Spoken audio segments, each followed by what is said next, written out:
Dans cette vidéo, je vais parler premièrement du sujet concernant Samuel Eto'o et Stifa. C'est-à-dire quoi? Même si ma tête ne te plaît pas, je te demande de rester juste 2 minutes parce que je parle ici de ce que moi, j'ai vu et j'ai vécu. Je dis bien ceci, je ne parle pas des spéculations que les gens font sur Internet. Oh, est-ce qu'il a vraiment soutenu Samuel Eto'o quand il voulait faire les élections à Africa? Moi, j'étais là et je parle avec des preuves à l'appui qui sont sur cette page. Donc reste, tu écoutes ce que je vais dire. On se retrouve tout à l'heure par rapport à cela.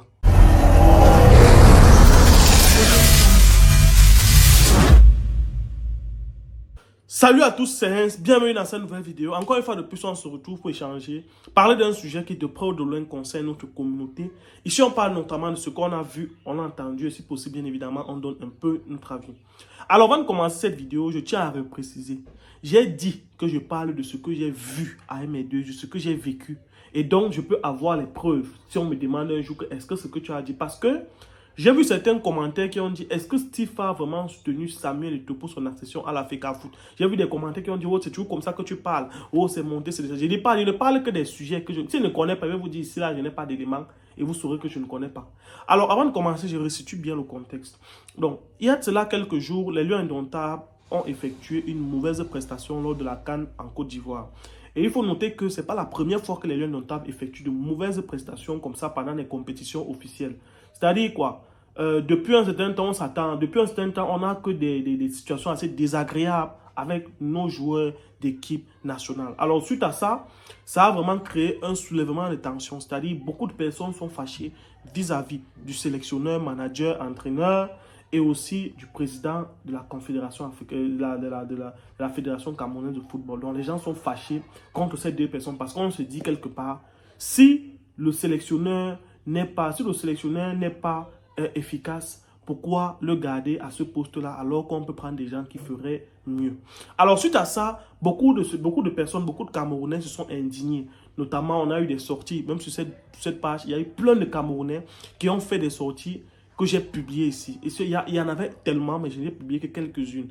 Alors, à côté de ces sorties, on a l'influenceur camerounais Stifa, que nous connaissons bien évidemment, qui hier aussi a fait une sortie monstrueuse. C'est-à-dire, il a fait, quand je dis monstrueux, je parle en termes d'ampleur. C'est-à-dire, il a fait une sortie qui a tellement pris de l'ampleur.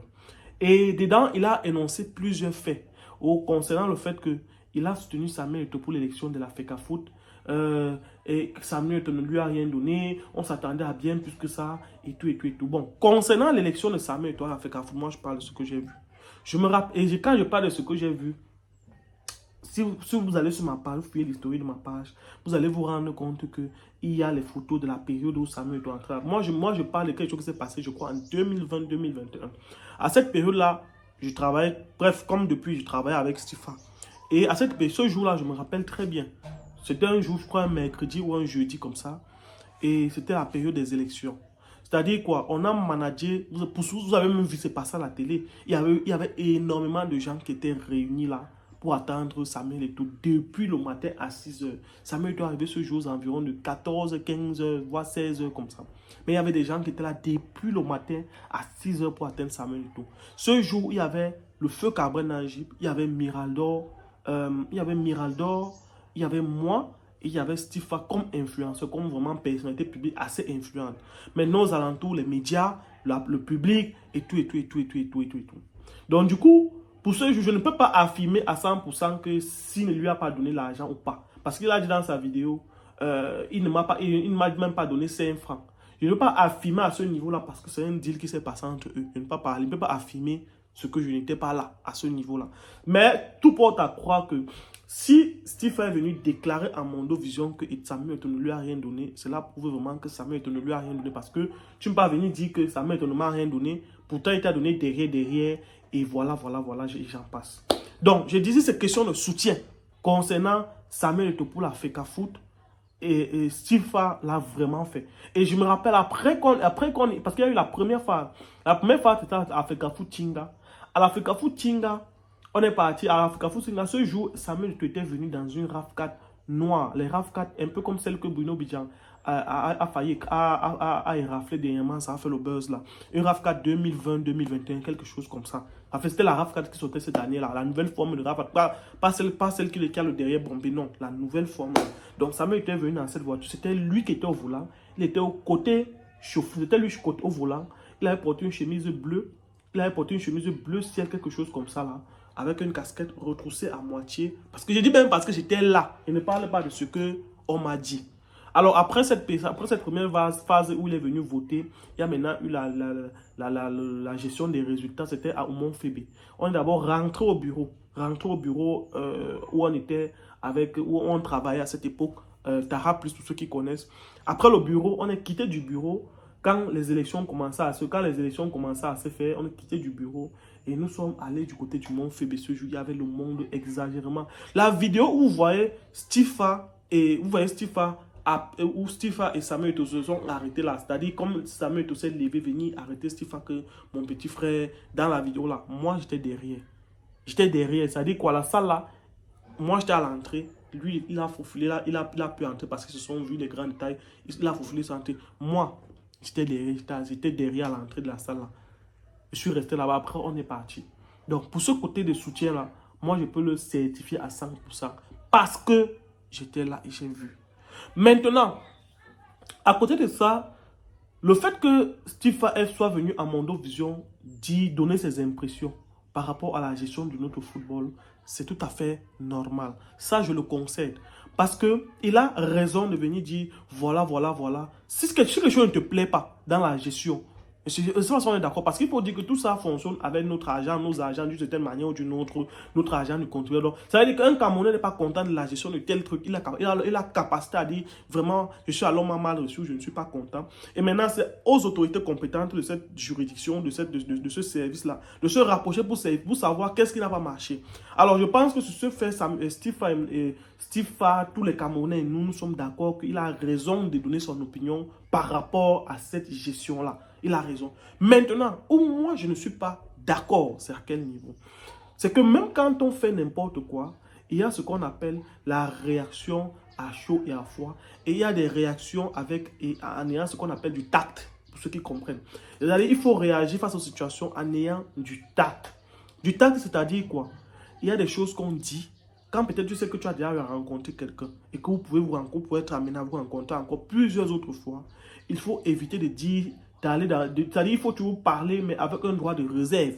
C'est pour ça qu'on dit souvent, on parle sous réserve. C'est-à-dire il faut parler ce qui est important et avoir un droit de réserve. Là où moi je ne suis pas d'accord avec Stifa, c'est le fait où il a abordé le côté de Nathalie Koa, disant, si tu as faim et que la seule personne pour te donner à manger c'est Nathalie Koa, voilà, va demander que tu veux manger. Bref, vous avez compris de quoi je parle. Pourquoi je dis ça? C'est une phrase, le nom de Nathalie Koa, nous savons tout ce qui s'est passé entre Samuel Eto'o et Nathalie Koa. Samuel Eto'o, Nathalie Koa, c'est une phrase, rien que le nom Nathalie Koa, c'est un nom qui implique beaucoup d'autres choses. Et ça a une très grande profondeur que beaucoup de personnes maîtrisent. Quand on évoque le simple nom Nathalie Koa, ça évoque la relation avec cette dernière, que ces deux, tant bien que mal, cherchent à effacer, mais n'arrivent pas parce que tout le monde est au courant. C'est-à-dire, quand tu parles Samuel Eto'o devant Nathalie Koa, elle se sent mal. Parce que le nouveau gars ou le nouveau prétendant, son mari avec qui elle est maintenant, quand on va évoquer Samuel Eto'o, il va se sentir mal parce qu'il va se sentir un peu diminué dans son ego, dans son orgueil d'homme.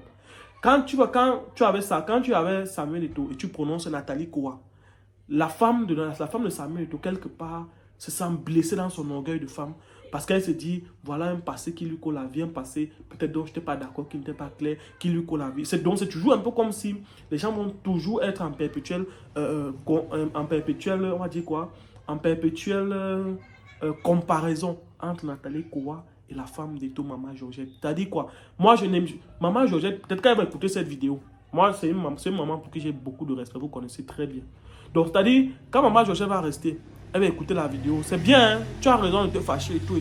Mais lorsque tu vas prononcer le nom de Nathalie Koa, gars, la matin, elle va se sentir un genre. Il dit, la matin, elle va se sentir un genre parce qu'elle va se dire, gars, c'est quoi ça? Est-ce qu'on n'avait pas besoin d'en arriver là?